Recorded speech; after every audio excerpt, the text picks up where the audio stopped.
The forever perch 2021।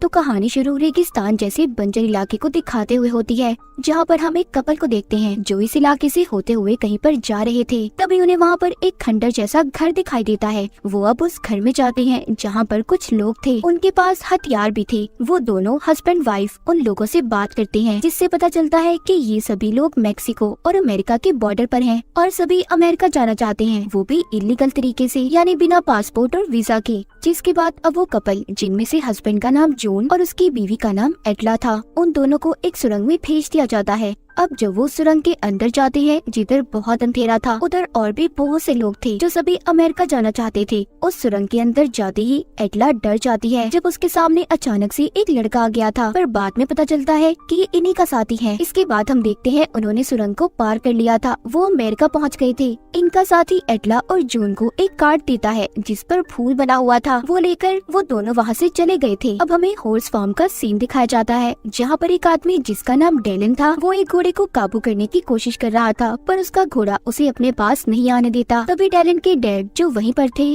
वो अपने बेटे से कहते हैं कि इस घोड़े को संभालना तुम्हारे बस की बात नहीं, हमें एक ऐसे आदमी की जरूरत है जो घोड़ों के बारे में अच्छे से जानता हो। तभी उधर जून आता है, जिसने घोड़े को अच्छे से काबू में कर लिया था। डेलन को ऐसा देखकर जून से जलन होने लगती है। वो अपना घोड़ा लेता है और वहाँ से चला जाता है। जून को डेलन के डैड ने अब काम पर रख लिया था। जिसके बाद आगे एटला दिखाई जाती है, जो एक फैक्ट्री में काम करती थी। वो वहाँ पर अपने एक दोस्त से बात कर रही थी। पता चलता है कि अमेरिका में दूसरे मुल्क से आए हुए लोगों को काम मिलना बहुत मुश्किल था, क्योंकि अमेरिका के लोग दूसरे मुल्क के लोगों से बहुत नफरत करते थे। उनका मानना ये था कि अगर हमारे मुल्क अमेरिका में दूसरे मुल्क से लोग आएंगे तो यहाँ पर सुकून खत्म हो जाएगा। एटला अपनी फैक्ट्री से कॉफी पीती बाहर निकलती है, लेकिन तभी वो इस बात को नोटिस करती है कि दो आदमी जिनके हाथ में गन्स थी, वो एटला को बहुत ही ध्यान से देख रहे थे। तभी सीन बदलता है और टीवी पर एक खबर चलती है, जिसमें बताया जा रहा था कि पर्च का दिन आने वाला है। अब मैं आपको बता दूं कि पर्च का दिन क्या था। उस दिन दूसरे मुल्क से आए हुए लोगों को अमेरिकन मार दिया करते थे। पर्च के दिन अमेरिका की गवर्नमेंट कुछ लोगों को, जिन्हें पर्जर्स कहा जाता था,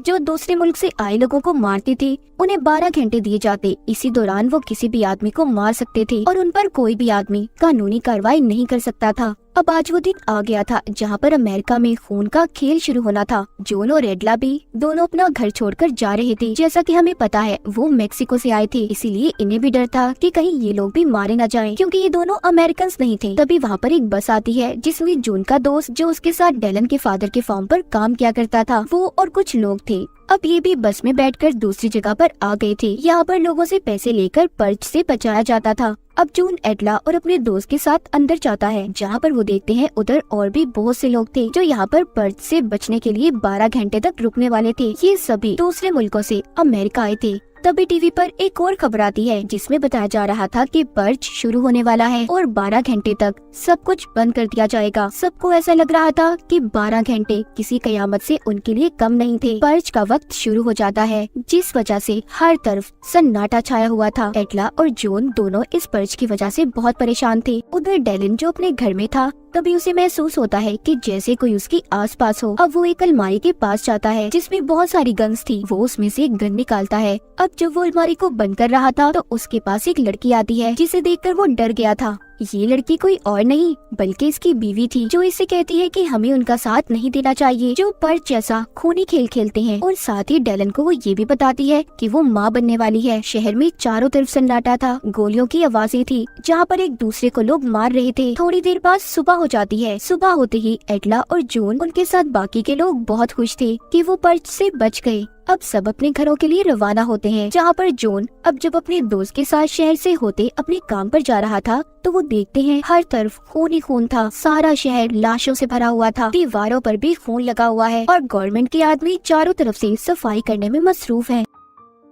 एटला भी अपनी फैक्ट्री में आ जाती है, पर वहाँ भी अभी तक कोई भी नहीं आया था। उधर डेलन भी अपने फार्म के दरवाजे खोलता है। तभी अचानक से उसके सामने एक आदमी आया था, जो दिखने में काफी खौफनाक लग रहा था। तभी उसके सामने 4 और लोग आते हैं, जिन्होंने चारों तरफ से डेलन को घेर लिया था। वो उन्हें देखकर काफी परेशान हो जाता है। एटला को देखते हैं, जो एक पिंजरे में बंद बकरी को खोल रही थी। अचानक से वो खुद ही उस पिंजरे में फंस गई थी। वहाँ पर भी कुछ लोग आ गए थे, जिन्होंने खरगोश जैसे मास्क पहने हुए थे। वो एटला को मारने वाले थे। तभी उधर उसका दोस्त आ जाता है, जो उसके साथ काम किया करता था। वो एटला को उनसे छुड़वाता है। अब ये दोनों मिलकर उनका मुकाबला करते हैं। दरअसल ये लोग जो एटला को मारने आए थे ये सभी पर्जर्स थे जो अभी भी लोगों को मारने का काम कर रहे थे, पर एटला और उसका दोस्त उन्हें मार देते हैं। तभी उधर पुलिस भी आ गई थी जो दोनों को पकड़ लेती है क्योंकि अब पर्ज का वक्त भी खत्म हो गया था। उधर डेलन के फॉर्म में जो लोग आए थे वो भी पर्जर्स थे। उन्होंने डेलन की पूरी फैमिली को बांध दिया था क्योंकि उनका कहना ये था कि डेलन और उसके डैड दूसरे मुल्कों से आए हुए लोगों को काम पर रखते हैं। जब उन्होंने डेलन के डैड के सर पर गन रखी थी और उसकी बहन को भी मार रहे थे, तभी उधर जॉन और उसका दोस्त आते हैं जो इनके फॉर्म पर ही काम किया करते थे। वो आकर उन लोगों पर गोलियां चलाने लगते हैं। अब उन पर्जर्स में से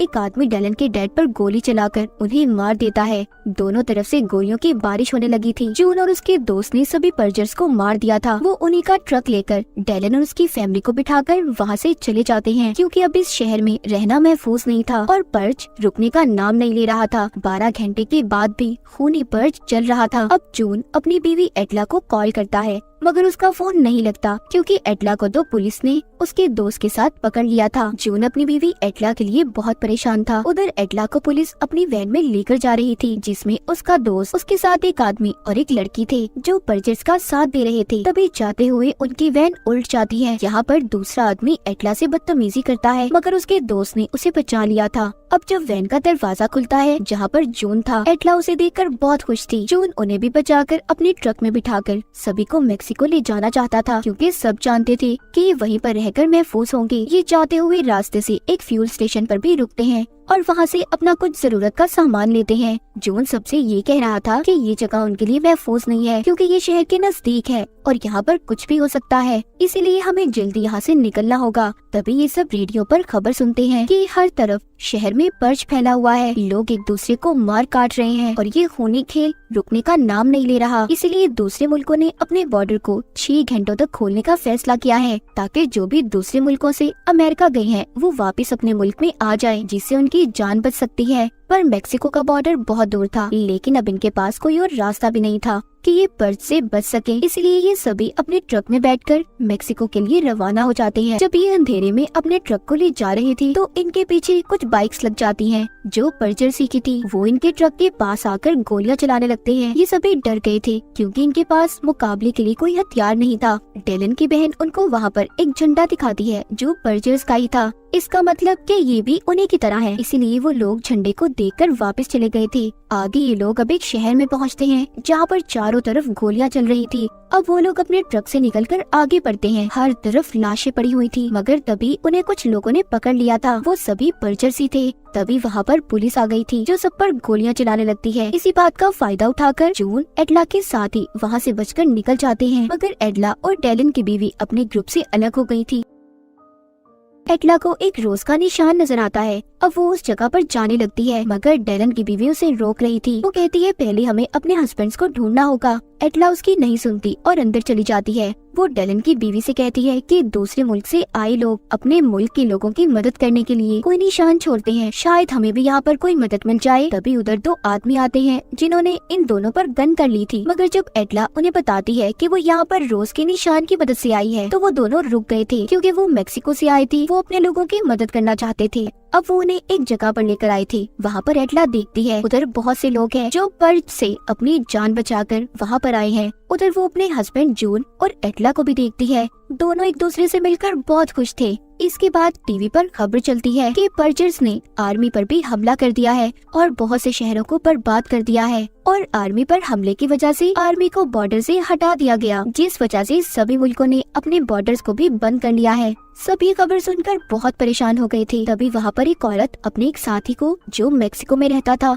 उसे कॉल करती है ताकि वो आकर उनकी जान बचा सके। अब जब सभी वहाँ से जाने वाले थे तभी उधर एक गाड़ी आकर रुकती है जिसमें वही आदमी था जिसको उस औरत ने मदद के लिए बुलाया था। अब वो सभी उसकी गाड़ी में बैठकर वहाँ से जाने लगते हैं मगर तभी इस बात की खबर पर्जर्स के लीडर को भी हो गई थी। अब वो सभी गाड़ी में एक सुनसान रास्ते से जा रहे थे। अब जब डेलन अपनी गाड़ी से पीछे देखता है तो उसे कुछ गाड़ियाँ आती दिखाई दे रही थी। वो गाड़ियाँ भी पर्जर्स की थी मगर वो अब मेक्सिको के बॉर्डर तक पहुँच गए थे, इससे आगे गाड़ी नहीं जा सकती थी। ये लोग गाड़ी से उतरकर आगे बढ़ते हैं। उधर इन्हें कुछ लोग मिलते हैं जो मैक्सिकन्स थे। कुछ लोग पैदल चलकर आगे जा रहे थे मगर जून और एटला के साथ कुछ साथी रुक जाते हैं। वो उन पर्जर्स का मुकाबला करने वाले थे ताकि वो इन्हें इधर ही खत्म कर सकें। तभी उधर गोलियों की बारिश होने लगती है। इस लड़ाई में जून और एटला के साथियों की गोलियां खत्म हो गई थी। तभी ये सब वहाँ पर एक घर में छुप गए थे, मगर उधर भी पर्चर्स आ जाते हैं जो जून को मारने वाले थे और एटला को बेहोश कर देते हैं। मगर जल्दी उसे होश आ जाता है और जो लोग जून को मार रहे थे उन्हें गोली से वो मार देती है। सबको मारकर ये लोग बॉर्डर तक जाने वाले थे, मगर तभी पर्चर्स का लीडर एटला को पकड़ लेता है और उसे अपने साथियों को मदद के लिए बुलाने का कहता है,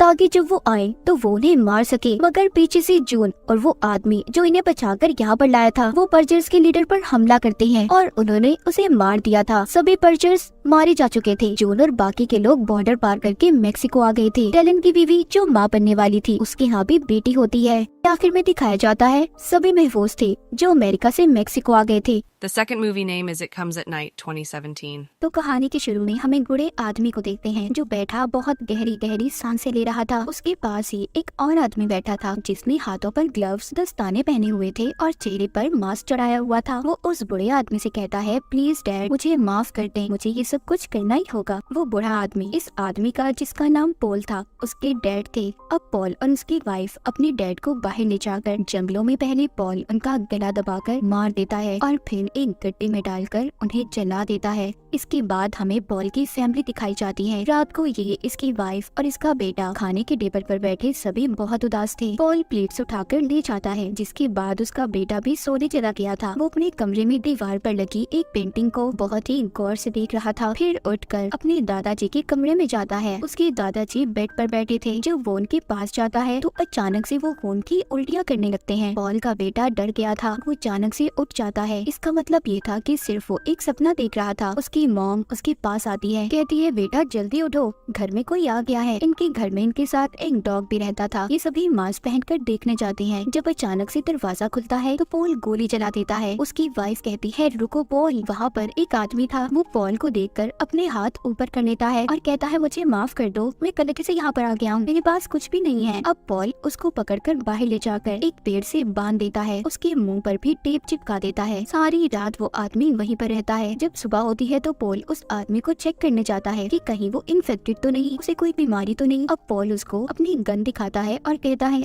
देखो, इसको चलाने में मुझे जरा सी भी देर नहीं लगेगी, ये गोलियों से भरी हुई है। अब मुझे सच सच बताओ, तुम कौन हो, कहाँ से आए हो? वो उससे पहला सवाल पूछता है कि तुम मेरे घर पर क्यों झांक रहे थे और क्या लेने आए थे? वो आदमी जवाब देता है कि मैं नहीं जानता था, मुझे नहीं पता था कि इस घर में कोई रहता होगा क्योंकि लाइट्स भी बंद थी। फिर पॉल उससे सवाल पूछता है कि तुम यहाँ पर क्या ढूंढ रहे थे? वो आदमी कहता है, यहाँ से 50 मील की दूरी पर मेरी बीबी और बेटा एक खाली घर में रह रहे हैं। हमारे पास खाना और पानी सब कुछ खत्म हो गया है। यही सब कुछ चेक करने मैं यहाँ पर आया था। पॉल कहता है, क्या वो इन्फेक्टेड है? वो आदमी कहता है, नहीं नहीं, उन्हें भी कोई बीमारी नहीं है, हम सब ठीक हैं। पॉल उससे सवाल करता है कि तुम कितने दिन से वहाँ पर रह रहे हो? वो कहता है, 1 हफ्ता हो चुका है। पहले मैं अपने भाई के साथ रहता था, फिर उसकी मौत के बाद हम यहाँ पर आ गए। शहर के हालात बहुत खराब है, हर तरफ बीमारियाँ फैली हुई है। वो आदमी उससे कहता है, मेरी आंखों में देखो, मैं बिल्कुल सच कह रहा हूँ, मेरी एक एक बात सच है। पॉल अपनी वाइफ और बेटे से पूछता है, क्या हमें उसकी मदद करनी चाहिए या नहीं? आखिरकार ये सब लोग मिलकर फैसला करते हैं कि ये उसकी मदद करेंगे। अगले दिन पॉल उसको अपनी गाड़ी में बिठाकर उसकी फैमिली को लेने चला जाता है, जहाँ पर वो खुद गाड़ी चलाता है और उस आदमी को पीछे बिठाता है। जाते हुए रास्ते में उन पर हमला हो गया था। तभी पॉल अपनी गाड़ी के नीचे जाकर छुप जाता है। जब हमला करने वाला आदमी वहाँ पर आता है तो पॉल अपनी बंदूक से उस पर गोली चला देता है और बाहर आकर उसे मार देता है। दूसरा आदमी जो पॉल के साथ था, जिसकी फैमिली को लेने ही जा रहा था, वो कहता है, तुम्हें इसे नहीं मारना चाहिए था पॉल, क्या पता वो किसी बड़े गैंग का आदमी हो और क्या पता उसको ढूंढते उसके साथ ही यहाँ पर आ जाए। अब ये उस आदमी की लाश को उठाकर एक कटे हुए पेड़ के नीचे रख देते हैं, जहाँ पर एक और लाश थी। वो आदमी पॉल को यहाँ पर अपना नाम भी बता देता है, जिसकी फैमिली को ये लेने जा रहा था। उसका नाम विल था। अब विल पॉल को अपनी फैमिली के पास लेकर जाता है। वहाँ पर पॉल की वाइफ सबसे कहती है, फिक्र करने की कोई बात नहीं। विल की फैमिली में उसकी वाइफ, बेटा और बहन थी। ये सबको लेकर अपने घर आ गई थी। रात को खाना खाते हुए पॉल सबको समझाता है कि उन्हें क्या करना है और कैसे यहाँ पर रहना है। वो उनको ये भी कहता है कि जब तक कोई इमरजेंसी ना हो किसी को बाहर नहीं निकलना, सबको अपना ख्याल रखना है। ये सब अब सोने चले जाते हैं और सारे हंसी खुशी रहने लगे थे। सुबह जंगल में जाकर पॉल का बेटा विल को लकड़ियाँ काटना भी सिखाता है। जब रात को पॉल का बेटा सो रहा था तो उसके पास विल की बहन आती है। वो जब उसके करीब आती है तो उसके मुंह से खून निकल रहा था। पॉल का बेटा डर जाता है। वो डर कर खड़ा हो गया था और यहाँ पर हमें पता चलता है कि वो सिर्फ ये एक सपना देख रहा था। अब ये बाहर जाता है जहाँ पर विल की बहन बिल्कुल अकेली बैठी थी। ये उसको बुलाता है तो वो डर गई थी। अब दोनों बैठकर बातें करते हैं। विल की बहन बताती है, तुम जानते हो मुझे केक, कुकीज, आइसक्रीम बहुत पसंद है। तो पॉल का बेटा कहता है, नहीं मुझे नहीं पसंद। जिस पर वो कहती है, बड़े अजीब हो तुम्हें मीठा नहीं पसंद। ये दोनों यहाँ पर बैठकर बहुत सारी बातें करते हैं। फिर दोनों एक दूसरे को गुड नाइट बोलकर सोने चले जाते हैं। अगली सुबह पॉल का बेटा उसे कहता है कि डैड ये लोग बहुत अच्छे हैं। तो पॉल कहता है, देखो बेटे ये बात याद रखना कि जो नजर आता है जरूरी नहीं वही सच हो। तभी उनका डॉग जोर जोर से भौंकने लगा था और जंगल की तरफ जा रहा था। पॉल का बेटा उसके पीछे जाने की जिद कर रहा था, पर वो अपने बेटे को समझाता है कि देखो हमें घर चलना चाहिए, उसे घर का रास्ता मालूम है, वो खुद ही आ जाएगा। रात को जब पॉल का बेटा सो रहा था तो अचानक से उसकी नींद खुल जाती है। जब बाहर जाकर देखता है विल का बेटा अकेले एक कमरे में सो रहा था। ये उसे उठाकर उसके कमरे में छोड़कर आता है। पर जब वो अपने कमरे में वापस जा रहा था तो उसे मेन दरवाजे से आवाजें आती है। ये जल्दी से जाकर अपने मॉम डैड को जगाता है और कहता है कि जाकर देखें बाहर कोई है। अब पॉल और उसकी वाइफ मास्क पहनकर देखने जाते हैं। दरवाजे पर इनका डॉग था जो मर चुका था। वो भी इन्फेक्टेड था, किसी बीमारी की लपेट में था। पॉल का बेटा अपने डॉग की ऐसी हालत को देखकर बहुत रोता है, पर पॉल अपने बेटे को डांट कर जाने का कहता है। अब ये अपने डॉग को भी एक गड्ढे में डालकर जला देते हैं। जब रात को ये सब लोग इकट्ठे बैठे थे तो यहाँ पर इन्हें पता चलता है कि विल की फैमिली इन्फेक्टेड है। मतलब यहाँ पर विल इनसे झूठ बोल रहा था। पॉल जानकर ये फैसला करता है कि विल की फैमिली अब इनसे अलग रहेगी। जब रात होती है तो पॉल का बेटा गुजरते हुए विल के बेटे के रोने की आवाज को सुनता है। ये जाकर अपने मॉम डैड को बताता है। पॉल उठकर विल के पास जाता है और उसका दरवाजा खटखटाने लगता है, पर वो दरवाजा नहीं खोलता। उसका बेटा इन्फेक्टेड हो गया था, वो भी बीमारी की लपेट में था। वो जानता था कि जैसे ही वो दरवाजा खोलेगा पॉल उसको मार देगा, क्योंकि इसकी फैमिली इन्फेक्टेड हो गई थी। विल अब बाहर आता है, पॉल से कहता है, प्लीज हमें कुछ मत करो, हम यहाँ से चले जाएंगे। पर जैसे ही विल बाहर निकलता है वो अपनी फैमिली के साथ जाने लगा था। पॉल उसको गोली मार देता है। बेटी विल की वाइफ बहुत रो रही थी। फिर जिसके बाद पॉल उसकी वाइफ, बहन और बेटी सबको मार देता है। उधर पॉल का बेटा भी इन्फेक्टेड हो गया था। कुछ दिन के बाद वो भी मर जाता है। मतलब विल की फैमिली की वजह से पॉल ने अपने बेटे को खो दिया था। हमें इस कहानी में ये नहीं बताया गया कि ये वायरस कहाँ से आया था और क्यों सबको इन्फेक्ट कर रहा था, क्यों बीमार हो रहे थे सब। बीमारी भी ऐसी खतरनाक कि बचने का कोई रास्ता ना हो। शहर में बीमारी फैलने की वजह से ये लोग जंगल में आकर रहने लगे थे, पर बेचारे वहाँ पर भी नहीं बच पाए। अब बचे थे पॉल और उसकी वाइफ। अब सवाल ये था कि क्या वो ज्यादा देर तक जिंदा रह पाएंगे। और इसी के साथ ये कहानी यहीं पर खत्म हो जाती है।